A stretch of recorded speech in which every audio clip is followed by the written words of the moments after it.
और आज का जो समय है मेरे लिए कठिन है, उससे मैं कैसे सहन करूं। बल्कि ऐसा नहीं करना है, बल्कि वर्तमान जैसा भी है उसे वैसा ही यानी हमें सहर्ष रूप से स्वीकार करना है। क्योंकि वर्तमान को अगर हम कठिनाइयों को नहीं समझेंगे और भूत को लेकर बैठेंगे या बीती हुई सुखों को लेकर बैठेंगे तो वर्तमान को जो दुख है वो दोगुना हो जाएगा, डबल हो जाएगा, अर्थात और भी अधिक बढ़ जाएगा। जीवन में है सुरंग सुधियाँ सुहाने, कि जीवन में बहुत सी सुंदर और रंग बिरंगी यादें, कि हमारे मन में यानी बहुत सारी सुंदर सुंदर और रंग बिरंगी यादें होती हैं जो हमें लगातार यानी एक के बाद एक क्या होती है, आती रहती हैं। छवियों की चित्रगंध फैली मन भावनी, कि इन सुंदर चित्रों की यादों के साथ ही उसके आसपास मन भावनी सुगंध फैली रहती है। मन भावनी का मतलब मन को भाने वाली, मन को अच्छी लगने वाली, जो हमारे मन में आती हैं और हमारे मन को भाती हैं, अच्छी लगती हैं, और अर्थात हम इन्हीं ख्यालों में खोए रहते हैं। ठीक है। तन सुगंध शेष रही बीत गई यामिनी, कुंतल के फूलों की याद बनी चांदनी। देखो यहाँ कवि अपनी प्रेयसी का रूप सौंदर्य, मतलब अपने रूप सौंदर्य के बारे में वर्णन करना है, या अपनी पत्नी या प्रेयसी या अपनी जो प्रेमिका है उसका जिक्र करता हुआ यहाँ कह रहा है कि रंग रूप आकर्षक तो था ही, उसके मादक गंध की जो याद है वो अब तक मन को मोहने वाली है। मतलब वो अब उसके पास नहीं है, ठीक है, वो बीत जाने के बाद में भी जो उसकी यादें थी वो यादें यानी कवि के हृदय में अभी भी हैं, अर्थात उसके हृदय में समाई हुई हैं, अर्थात मन को मोहने वाली, मन को अच्छी लगने वाली हैं। चांदनी रात बीतने के बाद अब तो सिर्फ उनके तन की सुगंध शेष है, कि जिस प्रकार चांदनी रात बीत जाती है और जो रात की यादें होती हैं अर्थात उसकी जो मधुर यादें होती हैं, मधुर यादें ही शेष रहा करती हैं। अर्थात कवि का कहने का मतलब है जो समय बीत जाता है और बीत जाने के बाद में उसके साथ यानी जो बीते हुए जो पल होते हैं या बीता हुआ जो समय होता है, ठीक है, वो ही याद रहता है, बल्कि वो हकीकत वापस से नहीं मिल पाता है।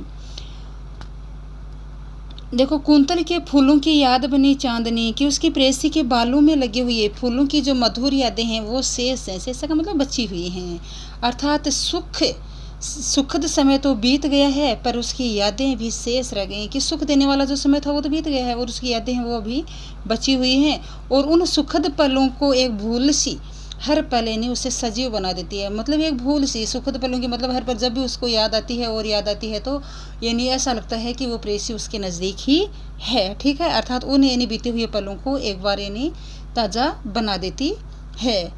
ऐसा लगता है मानो वे कल की बातें हों और चलचित्र की भांति हमारी आंखों के समक्ष घूमने लगते हों, कि भूली सी एक छोन बनता जीवित हर क्षण है, कि जिस प्रकार चलचित्र होता है, चलचित्र के बाद में एक के बाद एक चित्र यानी हमें दिखाई देते हैं, वैसे ही हमारे मन की जो यादें होती हैं एक के बाद एक समाई रहती हैं। इसलिए कवि अपने मन को संबोधित करते हुए कह रहा है कि हे मन, उन सुखद पलों को याद करने से वर्तमान का दुख होता है वो क्या होता है और भी अधिक बढ़ जाता है, और बढ़ने के अलावा कुछ हासिल होने वाला भी नहीं है, कि हम सोचें कि भाई इनको बैठे रहें और लगातार हम याद करते रहेंगे और याद करते रहें तो हमें कुछ प्राप्त होने वाला है, बल्कि ऐसा कुछ भी नहीं है। हाँ, मन का दुख है वो क्या होता है, अवश्य दुगुना हो जाता है, वो कम नहीं होता है बल्कि डबल हो जाता है। दूसरा हम पढ़ रहे हैं, यश है या न वैभव है, मान है न शर्माया, जितना ही तू दौड़ा उतना ही भरमाया, प्रभुता का शरण बिंब केवल मृग कृष्णा है, हर चंद्रिका में छिपी एक रात कृष्णा है, जो है यथार्थ कठिन उसका कर तो पूजन, छाया मत छूना मन होगा दुखे दूना। देखो, कवि इसके माध्यम से क्या बताना चाहता है, वैभव क्या होता है, सुख संपन्नता के जो साधन होते हैं, ठीक है, मान सम्मान, मान का हो जाएगा सम्मान या इज्जत या प्रतिष्ठा हो जाएगा, शर्मा या धन या पूंजी को बोलते हैं, भरमाया का मतलब दिग्भ्रमित, अपने रास्ते से हमें भटकाने वाला होता है, प्रभुता का शरण बिंब होता है यानी बड़पन का जो एहसास कराना, कि अपने आप को यानी बड़ा दिखाने का जो एहसास होता है हमारे मन में, मृग तृष्णा मतलब जो यथार्थ नहीं है, ठीक है, ठीक, भ्रम की स्थिति जो हमारे मन में होती है, काली कृष्ण का मतलब यानी जो काली रात्रि होती है वो हो जाएगी, यथार्थ मतलब वास्तविक सत्य हो जाएगा। अब इसमें देखो मृग तृष्णा क्या है, सबसे पहले मृग तृष्णा के बारे में जानते हैं कि ऐसा माना जाता है कि रेगिस्तान में जैसे मई या जून में खूब धूप होती है और धूप होने के बाद में चिलचिलाती धूप में दोपहर के समय यानी लहरें से उड़ती हुई दिखाई देती है रेगिस्तान में, तो प्यासा हिरण क्या करता है, उन लहरों को देखकर उसे पानी समझता है और पानी समझकर यानी उनके पीछे दौड़ता है और लगातार वो दौड़ता रहता है और उसे यानी कुछ भी प्राप्त नहीं हो पाता है। उसी भांति मनुष्य भी क्या करता है, पूरे जीवन भर में अपने आप को बड़ा दिखाने के लिए, धन है, मान है, पूंजी, ये सब प्राप्त करने के लिए, ठीक है, लगातार पूरे जीवन भर दौड़ता रहता है, बल्कि अंत में उसे कुछ भी प्राप्त नहीं होता है। तो मृग तृष्णा के माध्यम से कवि ने ये समझाया कि मृग तृष्णा है वो हमें दिग्भ्रमित करने वाली, हमें रास्ते से भटकाने वाली है, बल्कि वास्तविक नहीं है। इसलिए हमें वास्तविक क्या है और उस वास्तविकता को अपनाते हुए अपने जीवन को आगे बढ़ाना है। देखो, यश है या न वैभव है, मान है न शर्माया। कवि क्या कहता है कि इस संसार में मनुष्य यश है, वैभव है, सम्मान है, धन है, मान है या की कामना करता रहता है। कि संसार में लोग क्या करते हैं कि यानी यश मतलब प्रतिष्ठा प्राप्त करने के लिए, सम्मान प्राप्त करने के लिए, धन वैभव प्राप्त करने के लिए, पूंजी प्राप्त करने के लिए, ठीक है, अब सम्मान प्राप्त करने के लिए क्या करते हैं, लगातार दौड़ते रहते हैं या कामना करते हैं। और उन्हें प्राप्त करने के लिए जितना भी वो प्रयास करता है, कि जितना ही तू दौड़ा उतना ही भरमाया, कि मनुष्य इनको यानी प्राप्त करने के लिए जितने भी अधिक प्रयास करता है वो सारे प्रयास निष्फल होते हैं। क्यों? क्योंकि उतना ही भरमाया मतलब भ्रमित होता जाएगा कि आज मान लो मेरे को इतना मिल गया तो मेरी इच्छा होती है कि इतने से काम नहीं चलेगा, कल मुझे उतना चाहिए और उसके बाद में और उतना चाहिए। तो हमारी जो तृष्णा होती है, हमारी जो प्यास होती है वो और भी अधिक बढ़ती जाती है, कभी भी कम होने का नाम नहीं लेती है। इससे वहाँ देख कवि कहना क्या चाहता है कि यश है, मान है, सम्मान है या सरमाया मतलब धन पूंजी जो भी हैं, ये जितनी भी इन्हें हमें प्राप्त होती हैं, हम जितने भी उनके पीछे दौड़ते हैं और उतने ही अधिक भ्रमित होते जाते हैं। ठीक है,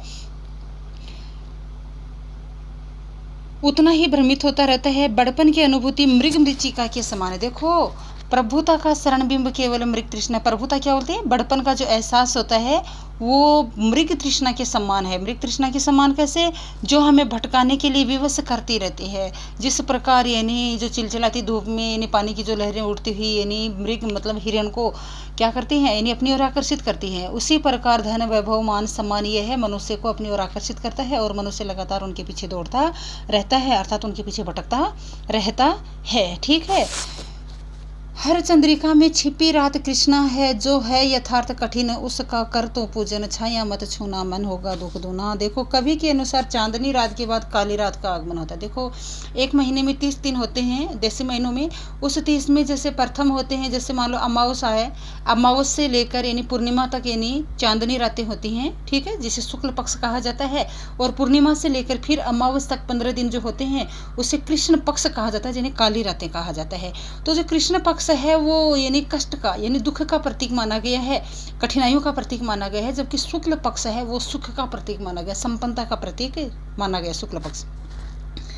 तो इसी प्रकार कवि क्या कहना चाहता है कि चांदनी रात के बाद काली रात का आगमन होता है, अर्थात हर सुख के बाद में दुख का आगमन भी होता है। तो ये जो गाड़ी का जिस प्रकार पहिया होता है कि हर सुख के बाद में दुख, दुख के बाद में सुखों का आगमन होता है, वैसा ही अपना जीवन भी यानी उस पहिए की भांति है कि यानी सुखों के बाद में दुख का आगमन भी निश्चित होता है। अर्थात सुख के बाद यानी दुख की संभावना बनी रहती है। अतः कल्पना लोक में न विचर कर वर्तमान में रहना, यथार्थ का सामना करना चाहिए। हमें क्या करना चाहिए? देखो कि जो यथार्थ है कठिन उसका कर तो पूजन, छाया मत छूना। कि जो यथार्थ है, सत्य है, वास्तविक है, ठीक है, उसी का पूजन कर, उसी का सम्मान कर, उसी का मान कर। क्यों? क्योंकि वर्तमान जो समय होता है वो सबके लिए कठिन होता है और इस कठिन समय को हमें क्या करना है? उसका सम्मान करना है, उसको वैसा का वैसा ही भोगना है। ठीक है, बल्कि बीते हुए सुखों की ओर नहीं दौड़ के जाना है, वरना तो वर्तमान है वो और भी अधिक कठिन हो जाएगा। क्यों? पहले से कठिन है और भी अधिक कठिन हो जाएगा। इसलिए हमें वर्तमान जैसा भी है उसी में ढालने का प्रयास करना चाहिए, जीवन में उसी की पूजा करनी चाहिए, अर्थात उसी स्थिति में जीने का प्रयास करना चाहिए। अतः कल्पना लोक में विचरने से दुख है वो और भी अधिक प्रबल हो जाता है, और भी अधिक बढ़ जाता है। इसलिए हमें कल्पना लोक में विचरण नहीं करना है और हमारा जो वास्तविक समय क्या है, वास्तविक स्थिति कैसी है, उसी का पूजन करते हुए उसी को सहर्ष स्वीकार करना है। ठीक है, उसमें यानी हमें डरने की आवश्यकता नहीं है या उससे दूर भागने की आवश्यकता हमें नहीं है। द्विधा साहस है, दिखता है पंत नहीं, देह सुखी हो पर मन के दुख का अंत नहीं। दुख है ने चांद खिला शरद रात आने पर, क्या हुआ जो खिला फूल रस बसंत जाने पर।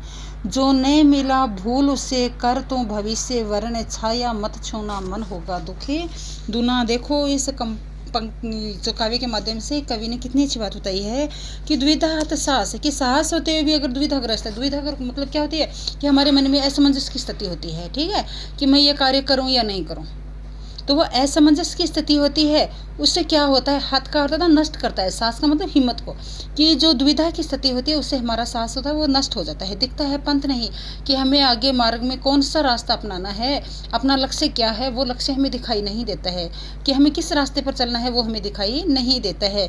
देह सुखी हो पर मन के दुख का अंत नहीं। देखो कवि क्या कहना चाहता है कि जब हम द्विधाग्रस्त होते हैं, ठीक है, असमंजस की स्थिति में होते हैं, किंग कर्तव्य विमूढ़ होते हैं, ठीक है, तो हम निर्णय लेने में असमर्थ होते हैं, क्योंकि हम निर्णय नहीं ले पा सकते हैं।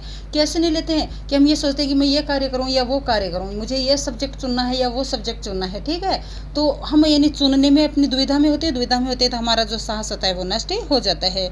तो दुविधाओं से ग्रस्त होने के कारण मनुष्य को कोई भी पथ पूर्णतः प्रशस्त नहीं कर पाता है, कोई भी रास्ता उसे दिखाई नहीं देता है, क्योंकि सफलता असफलता की आशंकाएं सदैव उसके मन में रहती हैं कि मान लो मैं कॉमर्स ले लूँ, मैं पास होऊंगा या नहीं होऊंगा, मैं साइंस ले लूँ, मैं मैथ ले लूँ, तो यानी हमारे मन में जो दुविधा रहती है और दुविधा रहेगी तब तक हम उससे सफलता नहीं प्राप्त कर पाएंगे, जब तक हम यानी दृढ़ निर्णय नहीं कर लें।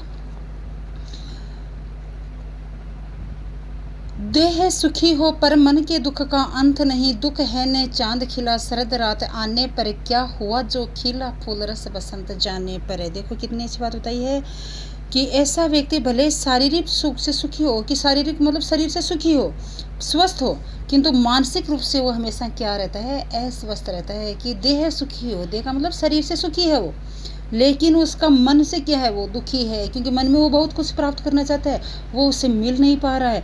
तो शारीरिक सुखों की बजाय यानी मन के जो दुखों की वजह से वो अपने आप को यानी और भी अधिक दुखी बना लेता है, ठीक है।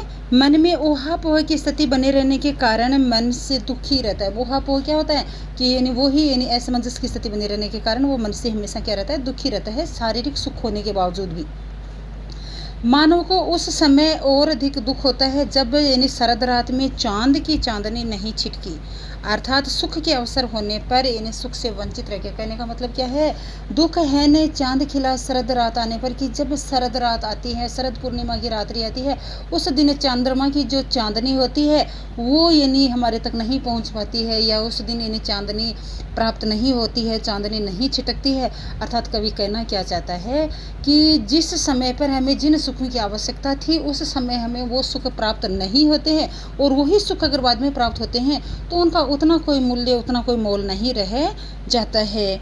देखो जिस प्रकार यानी जो नहीं मिला भूल उसे कर भविष्य वरण छाया मच्छो न मन होगा दुख दोना, कि जिस प्रकार आनंद रस से पूर्ण बसंत के बीत जाने पर, देखो बताया ना कि क्या हुआ, खिला फूल रस बसंत जाने पर है, कि जिस प्रकार यानी बसंत ऋतु आती है, बसंत ऋतु में फूल खिलते नहीं है, वो बसंत ऋतु के बाद में ग्रीष्म ऋतु आएगी और ग्रीष्म ऋतु में फूल खिलेंगे, तो उसका उतना कोई मूल्य नहीं रह जाएगा, ठीक है।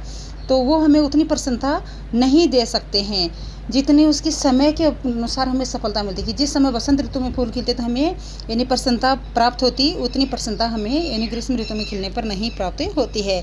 ऐसी स्थिति में कवि हमें परामर्श देना चाहता है कि वे जीवन में जो यानी प्राप्त नहीं हुआ, जो नहीं मिला भूल, कि जो हमें प्राप्त नहीं हुआ उससे हमें भूल जाना चाहिए, ठीक है।